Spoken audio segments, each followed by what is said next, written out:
말씀은 사사기 9장입니다.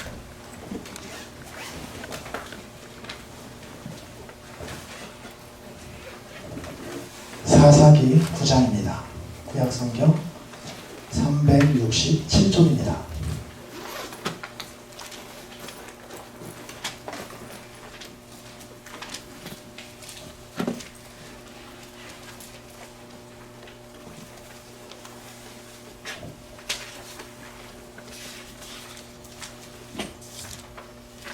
내용이 좀 길어요. 57장까지 있어요.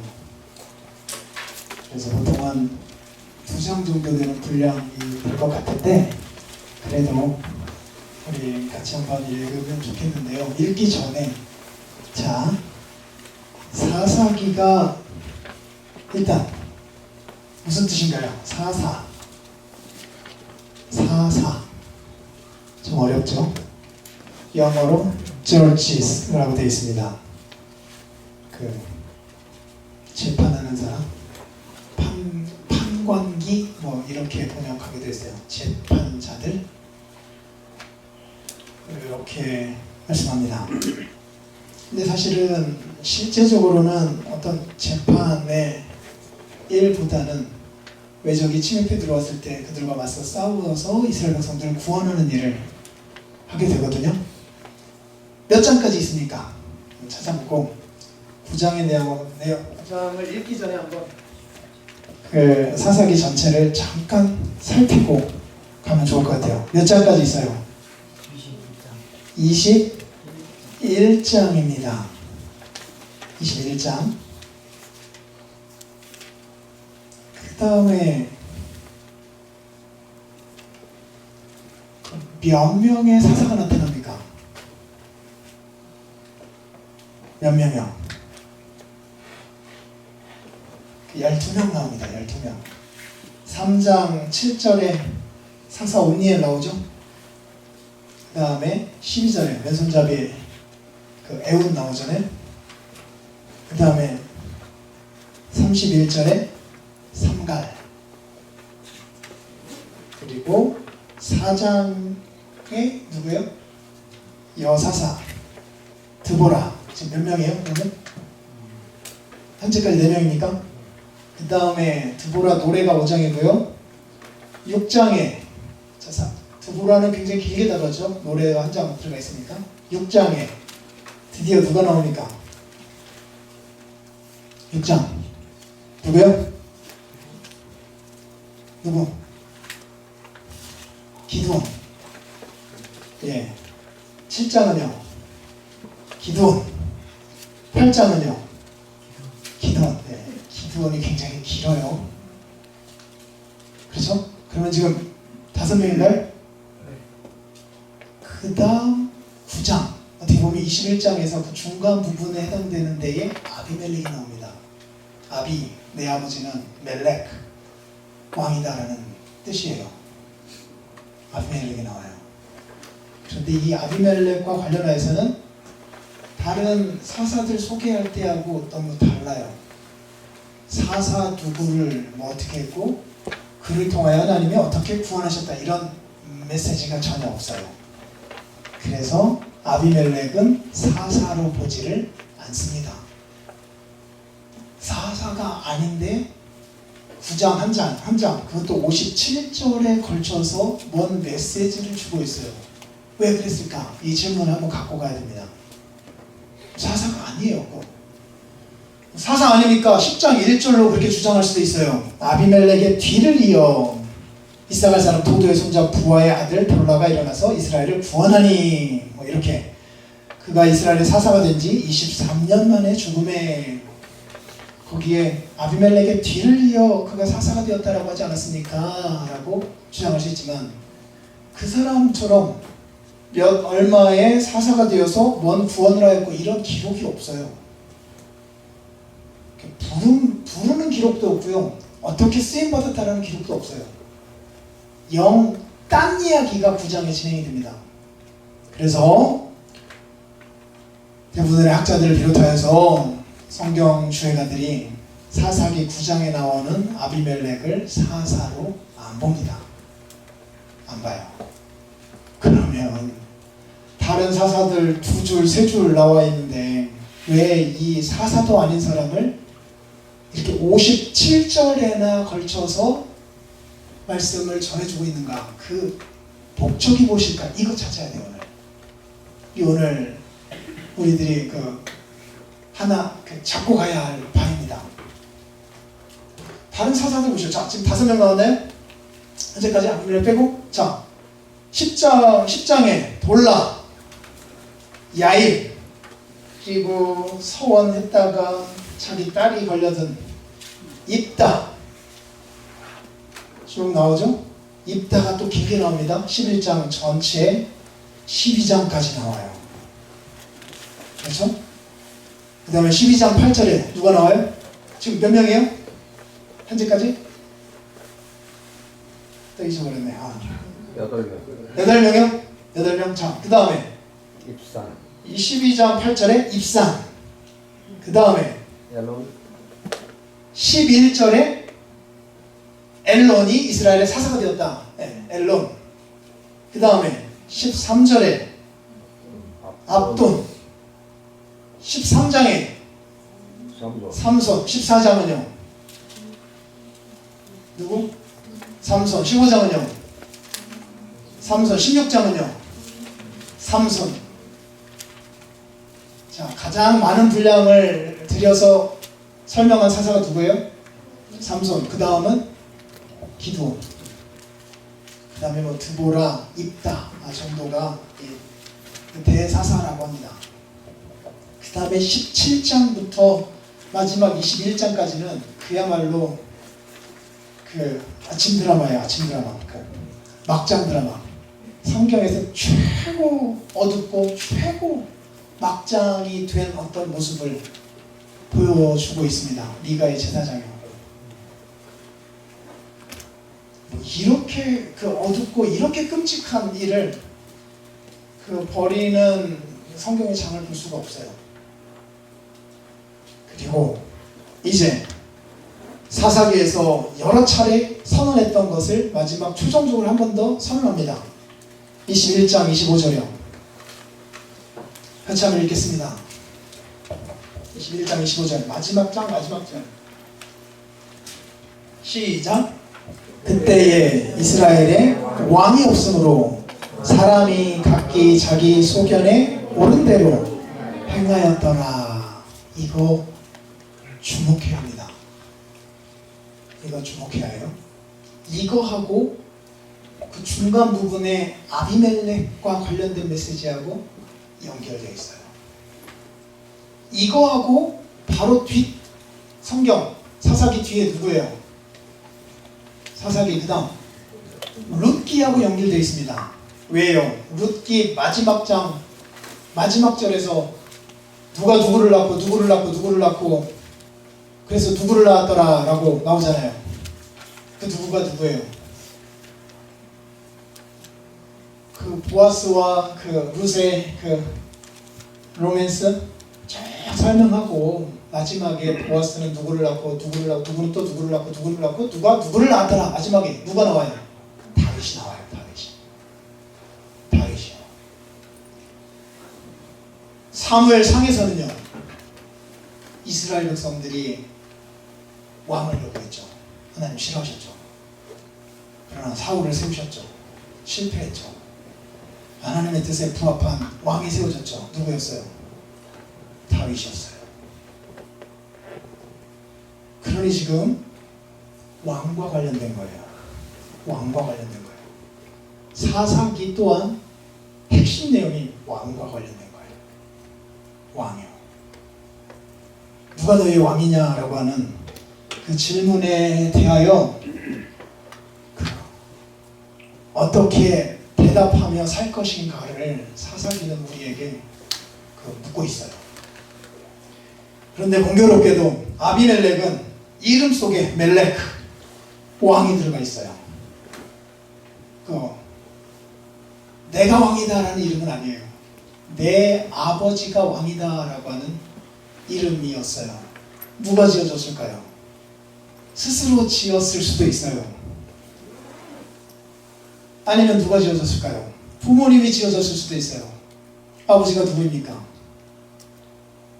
이 사람의 아버지. 아비멜렉의 아버지. 누구요? 여룻바알입니다. 여룻바알이 누구예요? 여룻, 싸우다, 바알. 어떤 신의 이름이잖아요. 바알이라는 신과 싸웠다. 그 사람이 누구예요? 기드온이에요. 기드온. 기드온이 이 사람의 아버지입니다. 기드온이 정말로 진짜 너무 훌륭하게 전쟁을 치렀거든요. 그래서 내 아버지는 왕이다 라고 하면 1차 의미로 그렇게 훌륭하게 전쟁 속에서 승리를 이끌었던 기드온이 내 아버지다, 나는 그 아들이다 라는 의미가 들어갈 수 있고, 신앙적으로 제대로 이 말을 적용한다면 하늘의 그 아버지가 우리 왕이다 라고 하는 의미로 쓰여져야 해요. 근데 아비멜렉은 후자로 자기의 이름이 쓰여지지 않았어요. 내 아버지가 왕이니까 나도 왕 노릇 한번 해봐야 되겠다라고 무리수를 두고 한 생애를 살았던 사람입니다. 어머니는 누구인가요? 일단 기드온의 아들들이 몇 명이에요? 70명. 70. 하나 어떻게 알아요? 70명의 아들과 아비멜렉. 맞죠? 자, 8장 30절 한번 보십시오. 기드온이 아내가 많음으로 그의 몸에서 낳은 아들이 70명이었더라 라고 나옵니다. 그런데 또 다른 아들 하나가 있어요. 세겜이라고 하는 지역에 있는 그의 첩에게서 아들을 낳았는데 그의 이름이 아비멜렉이야. 아마도 이 세겜 여인이, 즉 이 기드온의 어머니가 이 이름을 지어주지 않았을까 싶어요. 야, 네 아버지는 왕이었다. 그러니 너도 비록 서자이긴 하지만 기생 출신의, 기생은 아니라 첩 출신의 자식이긴 하지만 네 아버지가 왕이었다라고 하는 거 기억하면서 너의 꿈도 한번 펼쳐가 보거라 라고 했을 수도 있어요. 그리고 지금 어머니 고향이 어디예요? 세겜이에요. 그래서 아비멜렉이 이제 어디에서 그 왕으로서의 역할을 펼쳐가려고 그래요? 당연히 어디겠어요? 세겜이에요. 무슨 일을 벌이는지 한번 보자고요. 성경을 읽어가면서 필요한 부분을 해석하면서 읽고 설교를 해나가도록 하겠습니다. 자, 여룻바알의 아들 기드온이죠. 아비멜렉이 세겜에 가서 그의 어머니의 형제에게 이르러 그들과 그의 외조부의 집의 온 가족들에게 말하여 이르되 청하노니 너희는 세겜의 모든 사람들의 귀에 말하라.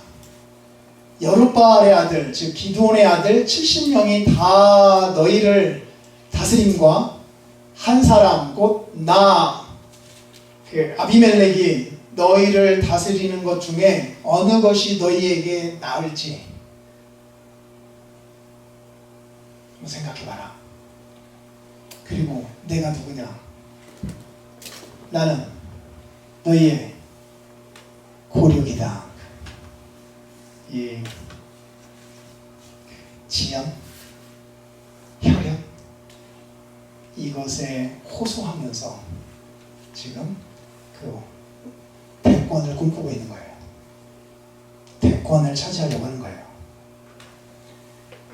아주 명확하게 하나님이 쓰시는 사사의 모습이 아니라 그 하나님이 싫어하시는 세상 나라의 방법으로 자기의 야망을, 즉 왕이 되려고 하는 야망을 펼쳤다가 인생 망친 사람이 아비멜렉입니다. 하나님을 왕으로 모시며 살지 아니할 때 궁극적으로는 자기가 왕이 되는 길을 걸을 수밖에 없고 피해갈 수 있는 사람이 없대요. 가지고 있는 달란트에 따라서 어떤 사람은 더 크게 꿈꾸기도 하지만 어떤 사람들은 작게 꿈꿀 수도 있죠.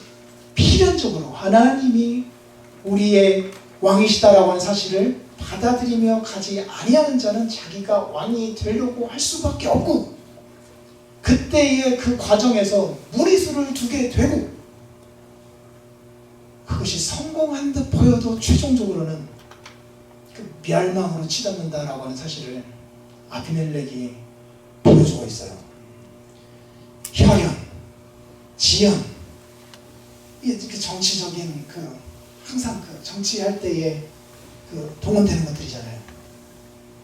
그리고요, 그의 어머니의 형제들이 그를 위하여 이 모든 말을 세겜의 모든 사람들의 귀에 말하며 가족들을 통해서 이렇게 새를 구축해 가는 거죠. 그들의 마음이 아비멜렉에게로 기울어서, 왜냐면 우리 동네 사람은 이 사람이니까, 이르기를 그는 우리 형제라 하고 바알 브릿, 브릿이 맹세입니다. 언약이 언약. 바알은 신이고요. 그러니까 맹세의 신이라고 하는 신전에서, 이거 우상 숭배 신전이에요. 하나님 섬기는 자리가 아니라. 그리고 우상 숭배하는 그 자리에는 신기하게도 돈이 많아요. 지금도 이단은 참 돈이 많아요. 거기에서 은 70개를 내어 그에게 주매, 정치 자금이에요. 그런데 그것이 우상 숭배하는 그 종교 현장에서 나온 거예요. 정치 자금으로. 그리고 아비멜렉이 그것으로 방탕하고 경박한 사람들을 사서 자기를 따르게 하고, 이 사람들은 뭐예요? 방탕한 자들, 자기가 말하면 무조건 다 그대로 하는 사람들, 악을 행하라고 하더라도 돈 몇 푼 쥐어주면 그대로 할 사람들, 그 사람들을 고용한 거예요. 뭡니까 요즘에? 예?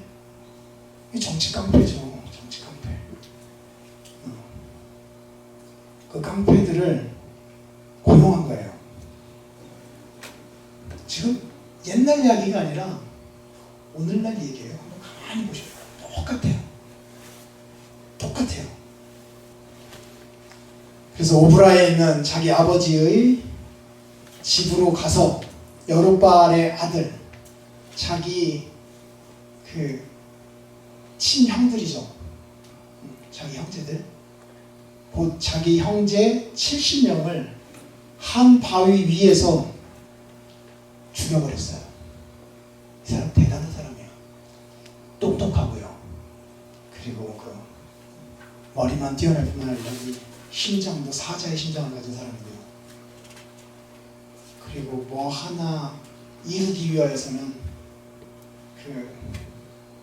피도 눈물도 없이 어떤 일을 해낼 수 있는 사람이에요. 한 바위 위에서 70명을, 자기 형제들을 직접 죽인다 생각해보죠. 이거 보통 계획을 짜고 실행하려고 해도 실행하기 쉽지 않은 일이에요. 그리고 웬만한 배짱 갖고는 못해요. 그거를 해냅니다. 이게 뭐예요? 한 사람 남겨놓고 한 사람 뒤에 남기나 했지만 다 죽여버려요. 정적, 숙청이에요. 숙청. 숙청. 나와 겨루어 뭔가 내 왕권에 조금이라도 경쟁이 될 만한 모든 자들을 다 죽여버린 거예요. 아무리 생각해봐도 70명이면 이게 작은 숫자가 아닌데, 야, 어떻게 한 사람이 70명과 싸워갖고 이렇게 단숨에 다 죽여버릴 수 있었을까? 굉장히 의문이 가는데, 그만큼 똑똑했던 거예요. 그만큼 치밀했던 거예요. 그 중에 그래도 뭔가 사태를 파악하고, 설마 저 첩의 아들이 우리한테 어떻게 하겠어? 이런 마음으로 가지고 있다가 다 당한 거예요. 한 사람은 돌아가는 판도를 보면서 도망갔어요. 숨었습니다. 그 사람이 누구예요? 5절 말미에 보면 막내 아들 요담입니다. 요담. 스스로 숨었다라고 말하고 있어요. 왜냐하면 지금 자기가 스스로 판단해 보니까 이거 지금 사태가 지금 심각한 거예요. 라고 스스로 숨은 거예요. 똑똑한 거죠, 그나마. 그리고 나서 이제 세겜의 모든 사람과 밀로 모든 족속이 모여서 세겜에 있는 상수리 나무 기둥 곁에서 아비멜렉을 무엇으로 삼았어요? 왕으로 삼은 거예요. 지금 왕 문제예요. 왕 문제. 즉 아비멜렉의 뒤를 이어 오늘 우리의 삶의 현장을 살 거냐 그렇지 않을 거냐라고 하나님은 오늘 우리에게 질문하시려고 이 본문을 남겨놓으신 거예요. 왜냐하면 인간은 본성적으로 남들 위해 왕이 되고 싶어하는 이 욕구가 있거든요. 누구에게나 있어. 없는 사람 없습니다.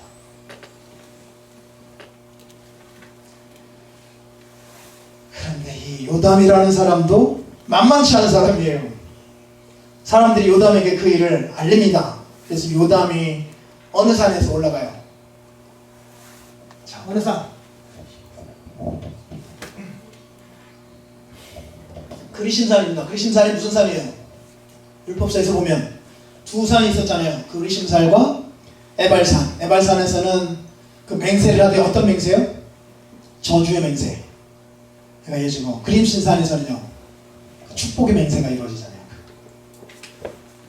그 축복의 맹세. 그 축복을 전해야 했던 그 그리심산 꼴짜기에 산꼭대기에 가서 서서 목소리를 높여서 사람들에게 이렇게 외칩니다. 같이 한번 읽어볼게요. 세겜 사람들아 거기 한번 거기서부터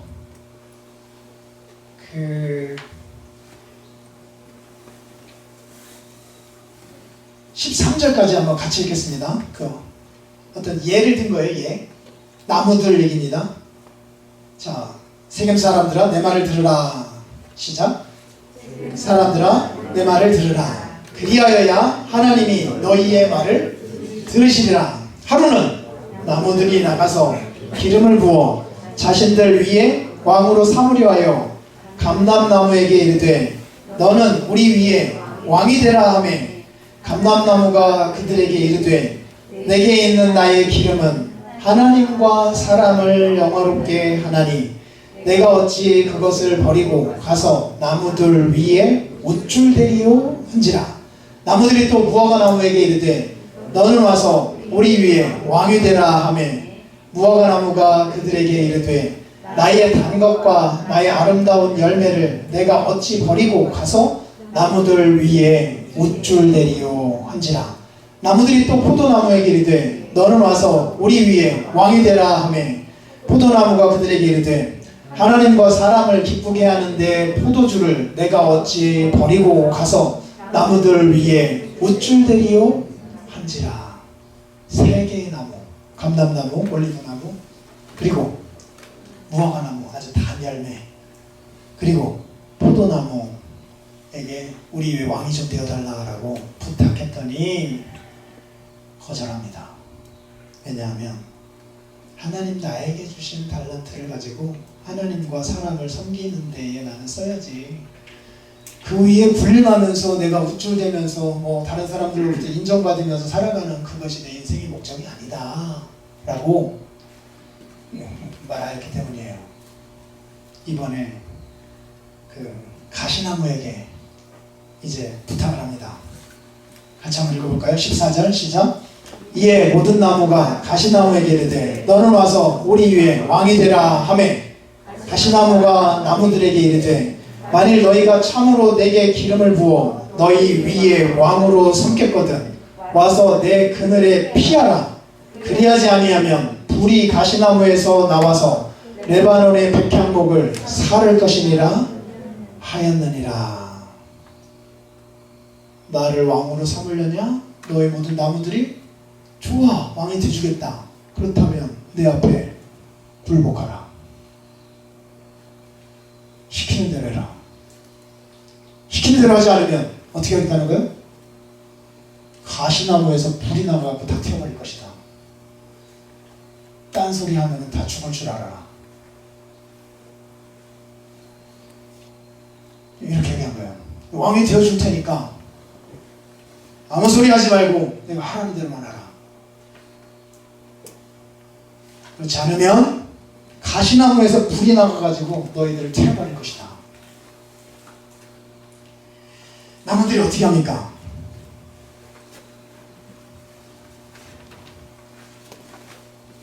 이렇게 결정이 나는 거죠. 이 비유를 하고 16절에 보면 이제 너희가 아비멜렉을 세워 왕으로 삼았으니, 즉 아비멜렉은 무슨 나무요? 무슨 나무? 가시나무라는 거예요. 가시나무. 가시나무. 너희가 행한 것이 과연 진실하고 의로우냐?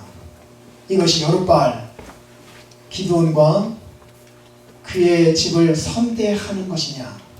이것이 그의 손이 행한 대로 그에게 보답하는 것이냐? 우리 아버지가 전에 죽음을 무릅쓰고 너희를 위하여 싸워 미디안의 손에서 너희를 건져냈거늘 너희가 오늘 일어나 우리 아버지의 집을 쳐서 그의 아들 70명을 한 바위 위에서 죽이고 그의 여종의 아들 아비멜렉이 너희 형제가 된다고 그 혈연 때문에 그를 세워 세겜 사람들 위에 왕으로 삼았도다.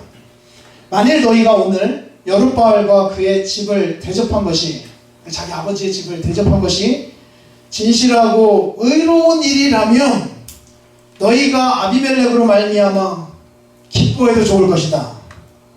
아비멜렉도 너희로 말미암아 기뻐해도 좋을 것이다. 그러나 진실하고 의롭지 아니하면, 즉 하나님의 뜻에 맞지 아니한다면 아비멜렉에게서 불이 나와서 세겜 사람들과 밀로의 집을 사르게 될 것이다.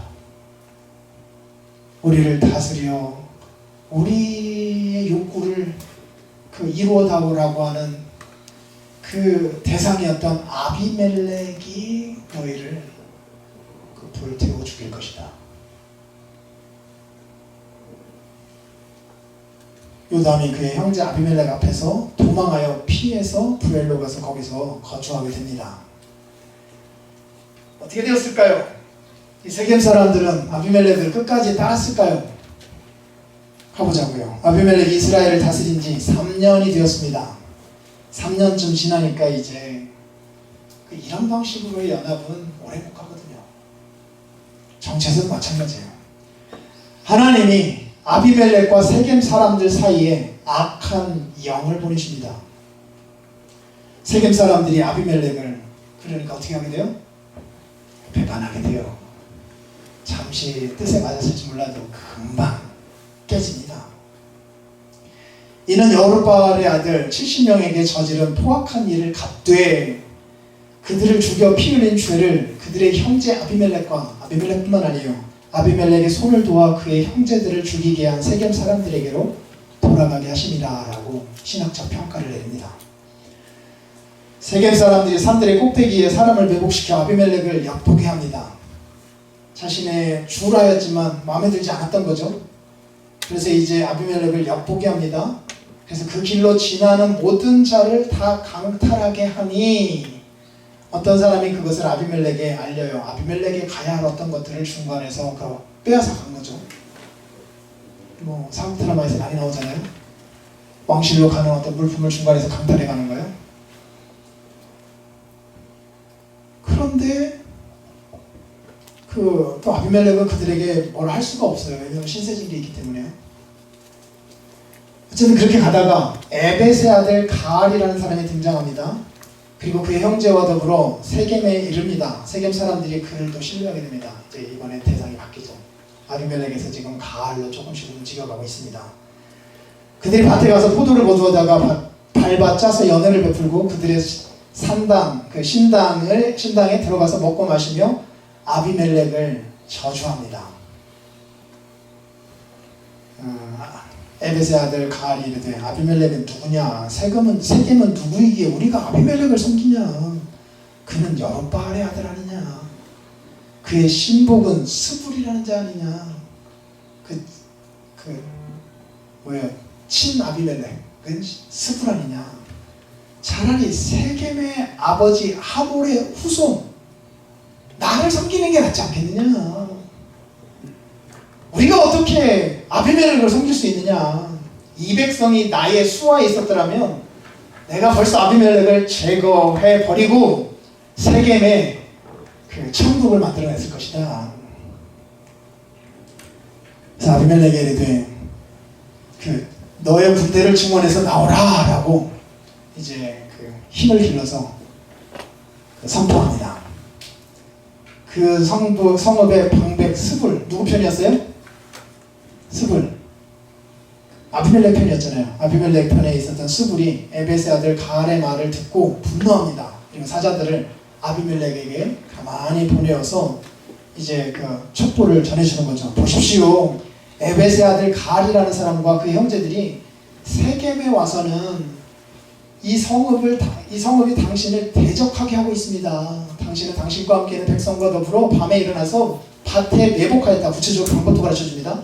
아침 해 뜰 때에 긴급하게 가가지고 기습작전을 벌여서 일어나서 이 성읍을 엄습하면 가알과 그와 함께 있는 백성이 나와서 당신을 대적할 것인데 당신은 기회를 보아서 그를 제거해버려 주시오. 안 그렇다가는 지금 당신 모가지가 날아가게 생겼습니다.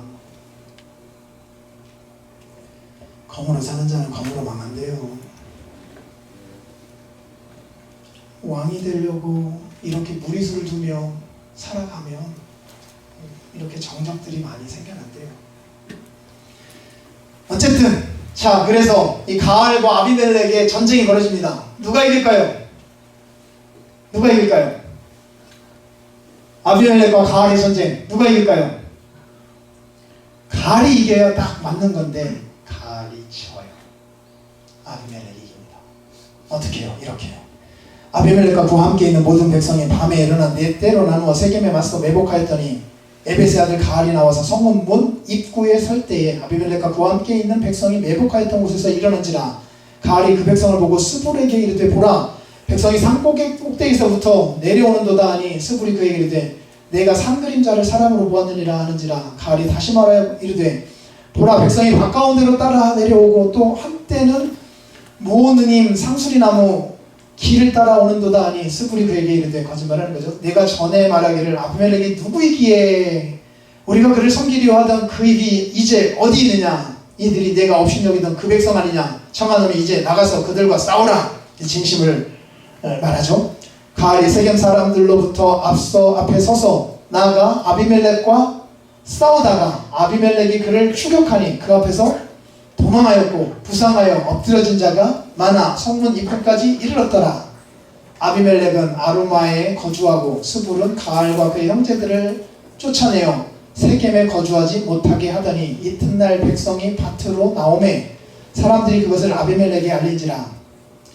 아비멜렉이 자기 백성을 세 무리로 나누어 밭에 매복시키더니 백성이 성에서 나오는 것을 보고 일어나 그들을 치되 아비멜렉과 그때를 돌격하여 성문 입구에 서고 두 무리는 밭에 있는 자들에게 돌격하여 그들을 죽이니. 이렇게 편을 나눠가지고 그 공격을 시킨 거예요. 아비멜렉이 그날 종일토록 그 성을 쳐서 마침내는 점령하고 거기에 있는 백성을 죽이며 그 성을 헐고 소금을 뿌리니라 라고 하며 가알과 그 성을 다 멸망시키고 소금까지 뿌려버린 거예요.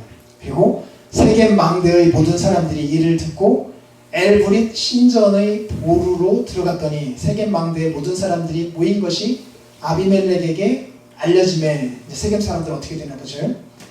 아비멜렉 및 그와 함께 있는 모든 백성이 살몬산에 오르고 아비멜렉이 손에 도끼를 들고 나뭇가지를 찍어 그것을 들어올려 자기 어깨에 메고 그와 함께 있는 백성에게 이르되 너희는 내가 행하는 것을 보나니 빨리 나와 같이 행하라. 자기 따라해라. 이렇게 말합니다. 어떻게 합니까? 모든 백성들도 각각 나뭇가지를 찍어서 아비멜렉을 따라 도루 위에 놓고 그것들이 얹혀있는 도루에 불을 놓음에 세겜 망대에 있는 사람들이 다 죽었어요. 어떻게 죽었어요? 불타 죽은 거예요. 불을 질러버린 거죠.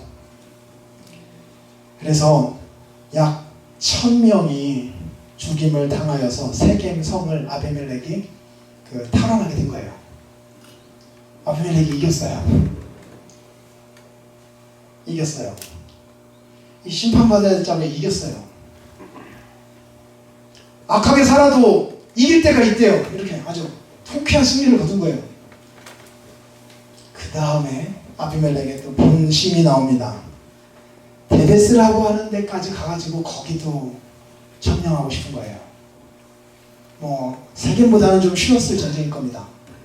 데베스까지 치고 들어가고 좀 힘을 모으자라고 이야기합니다. 그래서 데베스에 맞서 진치고 그것을 점령하였더니 51절 성읍 중에 견고한 망대가 있으므로 그 성읍 백성의 남녀가 모두 그리로 도망하여 들어가서 문을 잠그고 망대 꼭대기에 올라간지라. 뭐 성읍에 망대가 있는데 그쪽에 이제 높으니까 다 도망가갖고 거기에서 사람들이 이제 모여가지고 그 쳐들어오는 그 아비멜렉을 대항하고 있었던 거죠. 이거 뭐 판도는 아비멜렉이 훨씬 유리한 판도였잖아요.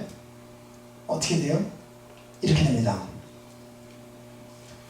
아비멜렉이 망대 앞에 이르러 공격하며 망대의 문에 가까이 나아가서 그것을 불사르게 합니다. 앞에서 했던 작전하고 똑같습니다. 망대 불사르기 작전. 그때에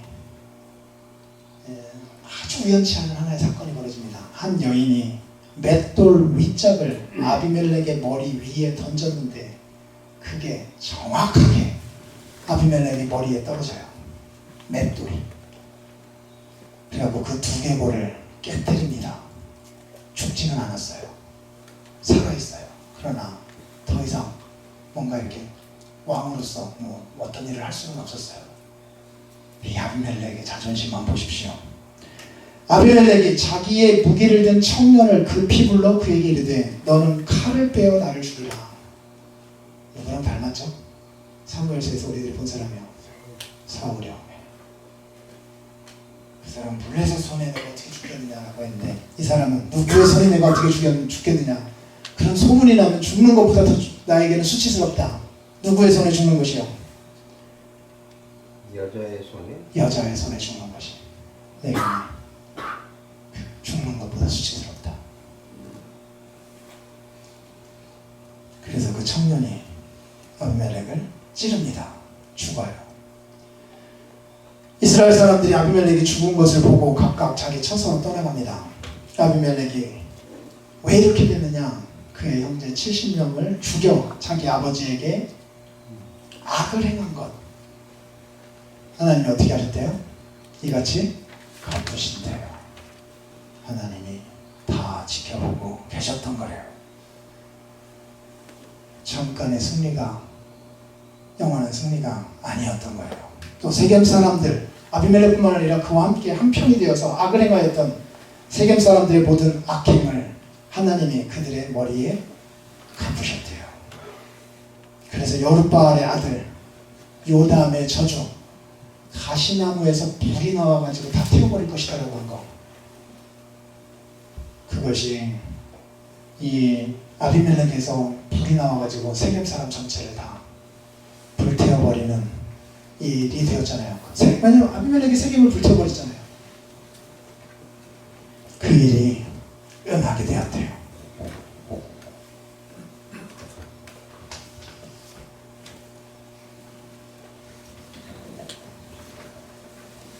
성도 여러분,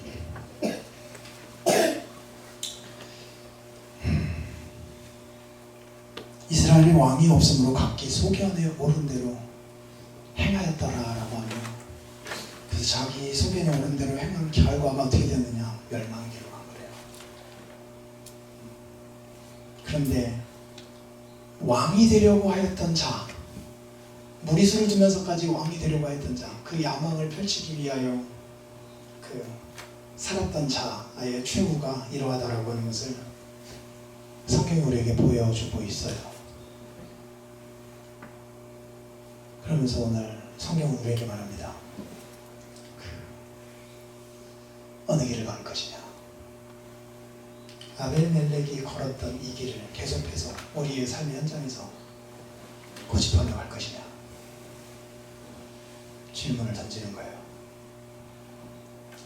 사실 기도는 대단한 장수였습니다. 아주 시작은 좀 깐깐하고 고집스러운 사람이었지만 시작한 이후에는 대대적인 업적을 남긴 사람이었어요. 그런데 아비멜렉이 걸었던 그 길을 걷진 않았습니다. 그 유혹이 없었던 건 아니에요. 기드온에게도 그 유혹이 있었어요. 아비멜렉이 걸었던 그 길을 걷지 않았습니다. 그래서 이 아비멜렉의 죽음을 피할 수가 있었어요. 비결이 뭐였는가? 8장에 나옵니다. 22절이요.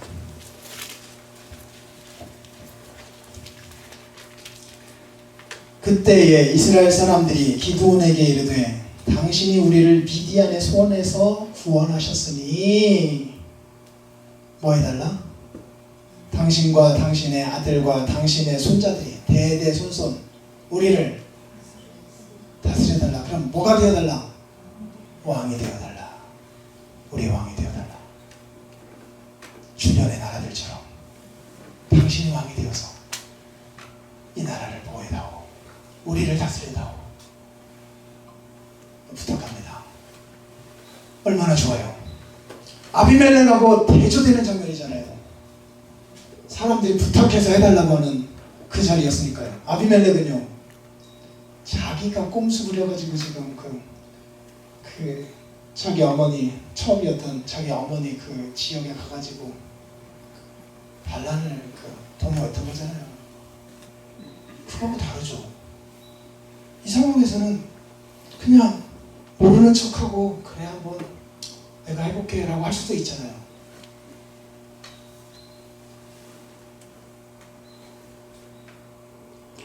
기드온이 이렇게 답합니다. 23절이요. 기드온이 그들에게 이르되 내가 너희를 다스리지 아니하겠고 나의 아들도 너희를 다스리지 아니할 것이요. 그 다음 문장 같이 읽어야 됩니다. 23절 마지막 시작. 여호와께서 너희를 다스리리라. 이 문장이에요. 왕은 누구시라고요? 여호와시라고요. 왕이 누구시라고요? 여호와시라고요. 내가 아니라 여호와께서 하신 것이다. 내가 다스릴 자가 아니라 여호와께서 우리의 왕이시다. 이 생각이 있어서 아비멜렉이 넘어졌던 시험에 빠지지 않을 수가 있었어요. 가정을 가든 회사를 가든 심지어 부부지간이 되어든 이 왕권 전쟁은 죽을 때까지 해줍니다. 죽을 때까지 우리를 괴롭히는 문제가 될 거예요. 아직 무대가 주어지지 않았기 때문에 우리의 이 왕이 되고자 하는 본성이 덜 드러났을 수는 있어도 조금만 그 무대 가까이에 서게 될 때에 이 반지의 제왕의 반지와 같이 이 꿈틀거리는 왕이 되고자 하는 그 본성은 걷잡을 수 없는 힘으로 분출하게 돼요. 누구나. 이게 인간 본성이에요.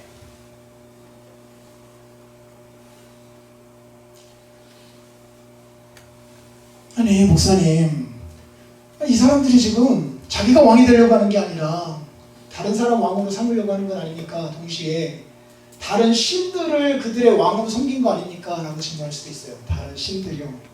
예, 맞아요. 그럼 다른 신들, 사상에 보면 앞에서 섬겼던 이방 신들보다 뒤에 가면 뒤에 갈수록 더 많아지거든요. 왜 이렇게 많아진 겁니까? 왜 이렇게 이방 신들이 많아져요? 그들을 왕으로 섬기고 싶은 거거든요. 신을 왕으로 섬긴 거 아닙니까? 이게 우상숭배잖아요. 정말 신을 왕으로 섬긴 겁니까? 정말 신이 좋아서, 이방 신들이 좋아서 그들을 섬긴 거예요? 아니에요. 무엇 때문에 섬긴 거예요? 그 이방 신들을. 무엇 때문에요? 자기 욕심 채워주기 때문이에요. 자기 욕심 채워주기 때문에. 결국은 이방 신을 섬긴 게 아니라 자기 욕심을 섬긴 거예요. 그러니까 자기가 왕인 거예요. 자기가 왕인 거예요. 이방 신들은요, 앞에서는 굽신거리며 표현했지만, 필요한 재물도 갖다 바쳤지만, 진짜 갖고 싶은 건요, 내가 왕이 되는 거예요. 그 도움을 빌어서 내가 하고 싶은 대로 모든 것들을 하는 사람 되는 거예요. 그리고 거기에 걸림돌이 된다면 그것이 5계명이든 6계명이든 7계명이든 8계명이든 9계명이든 상관없이 짓밟고 자기의 목적을 향하여 전진해 가는 거예요. 이 사람들이 세상 사람이래요. 이 사람들이 악인이래요. 그렇게 되는 이유는 단 하나예요. 하나님을 나의 왕으로 받아들이지 못하겠다는 거예요. 내가 해봐야 되겠다는 거예요.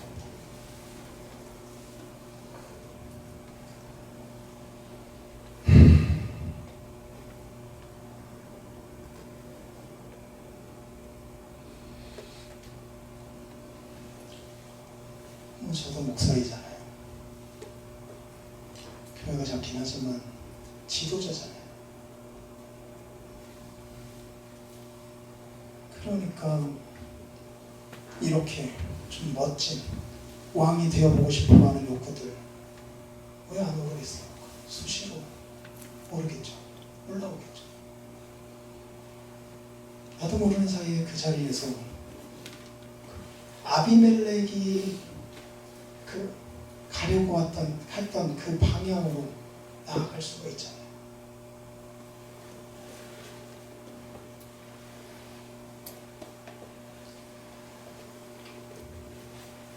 그럼 어떻게 해야 되는가? 저 자신에게 적용을 해봤어요. 다스리라 라고 하는 그 직분은 주셨는데 어떻게 하면 아비멜렉이 걸었던 그 길을 걷지 않으면서 주신 직분을 감당할 수 있을까?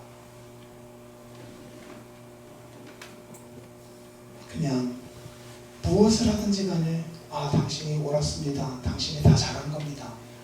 이렇게 강하게 하는 것은 그들에게 인정을 받을 수 있을지 몰라도 마지막 날에 하나님 앞에 심판을 받을 거예요. 내가 너 사람들의 종이 되라고 그 자리에 보냈느냐? 내가 전하라 하는 말을 전하라고 보낸 것 아니냐?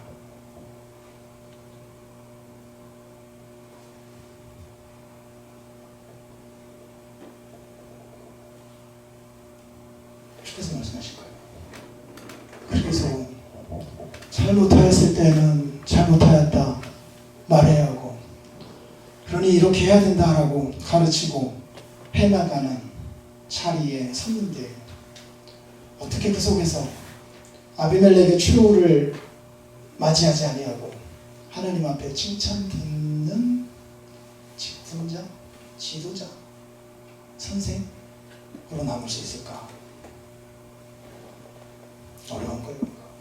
어려운 거예요.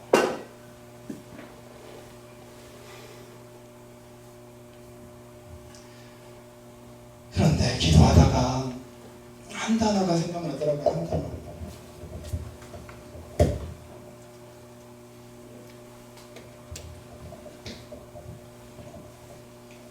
신약 성경에 나와 있는 한 단어요. 몽학선생이라는 단어예요. 몽학선생. 그 무슨 뜻입니까? 옛날에 그 주인, 자기가 섬기는 주인 집에 몽학선생을 고용하는 거예요. 이 몽학선생은 종이에요. 종인데 인텔리 종인 거죠. 그래서 그 주인의 아이들이 어렸을 때에 그 아이들을 가르치고 인도하는 선생님으로 주인이 고용을 한 거예요. 그러니 신분으로 보자면 자기가 지금 그 다스리고 가르치고 잘못하면 매도 들고 이렇게 가면 혼도 내고 그러고 있는 그 자식이 신분으로 보자면 자기하고는 비교되지 않을 정도로 존귀한 자인 거예요. 어떻게 함부로 할 수 없는. 그럼에도 불구하고 그 주인의 자식들이 성인이 될 때까지 자신의 본성대로 살아가다가 인생을 망치게 할 수는 없으니까 이 가정 고용 교사를 통하여서 가르치고 야단도 치고 그 바르게 이끌어가고 하도록 권한을 부여한 거예요. 그러나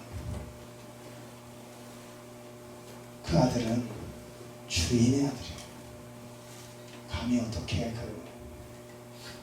내가 그 위에 군림할 수 있는 어떤 존재들이 아니라 나중에 성인이 되면 어찌 보면 그 앞에 굴복하여 경의를 표할 수밖에 없는 그 주인의 아들들이에요.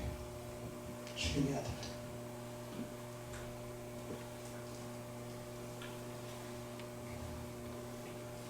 성도들도 마찬가지인 거죠.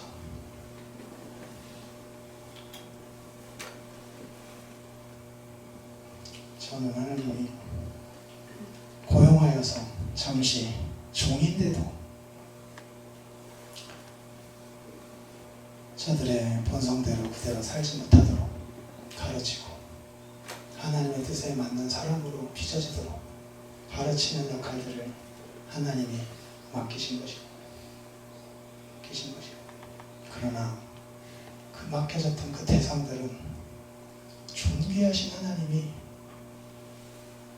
내 생명보다 더 소중히 여기는 자들이다라고 여겨주시는, 어찌 보면 나라는 존재로서는 그렇게 경의를 표하며 우러러 볼 수밖에 없는 그런 대상이다. 하나님 때문인 거죠. 하나님의 자식들이니까. 라는 생각을 갖고 주인의 뜻이 무엇일까를 늘 연구하고, 그래서 잘 얼르고, 그러나 그 본성대로 살도록 내버려 두진 않아요. 잘 만들고 빚었다가 그 주인에게 다시 돌려드리는 자요. 워낙 몽학 선생이에요. 몽학 선생. 내 역할이 이것인가 보다. 근데 그 중간에서 이래저래 대접을 받고 이래저래 훌륭합니다. 설교의 은혜를 많이 받았습니다. 우리나라 최고의 설교자입니다. 목회자입니다. 어떠한저런 이런저런 칭찬도 듣고 해나가면서 어찌 보면 자기도 모르는 사이에 아비멜렉이 되어가는 거거든요.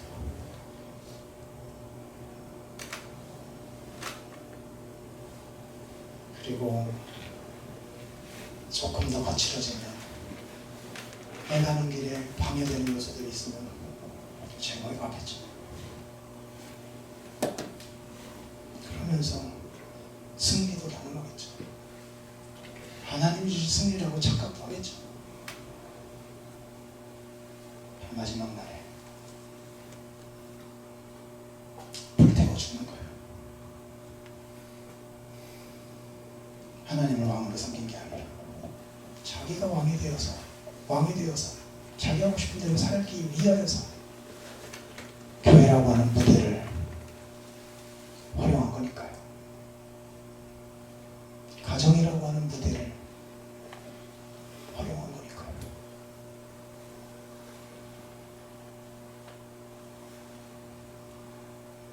직장이라고 하는, 사회라고 하는 무대를 활용한 거니까요.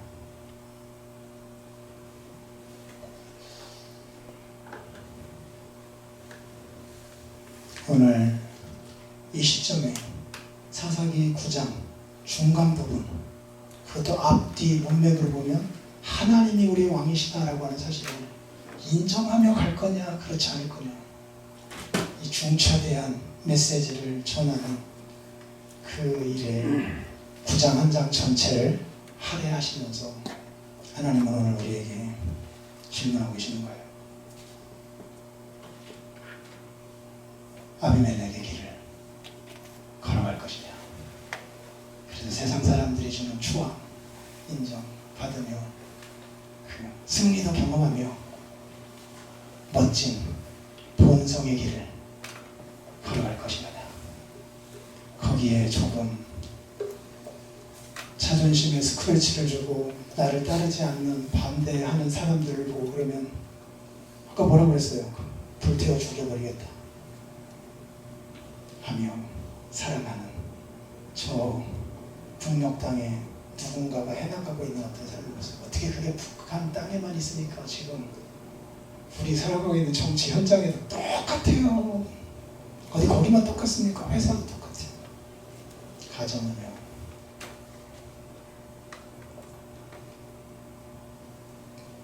아니면 왕은 사람이 아니라 하나님 한 분이시다. 그 사실을 알고 하나님을 왕으로 모시며 살아가는 사람에게 이렇게 여유가 생기는 거잖아요. 평안이 생기는 거고요. 자기가 안 해도 되니까요. 자기가 안 해도 되니까. 하나님이 왕으로 다스리는 것이 못 믿어오니까 내가 모든 걸 해야 되는 거잖아요. 하나님이 나의 왕이시다. 나를 오늘 다스리고 계신다라고 사실 확고히 붙들면 염려가 줄어요. 염려가 준다니까요. 불안이 줄어요. 담대한 마음이 생겨나요. 그러면서 왕이신 하나님을 높이며 살아갈 것이냐. 앞으로의 인생 어떻게 살 것이냐. 주께서 우리에게 질문하시는 것입니다. 같이 한번 찬양하고 기도하도록 하겠습니다.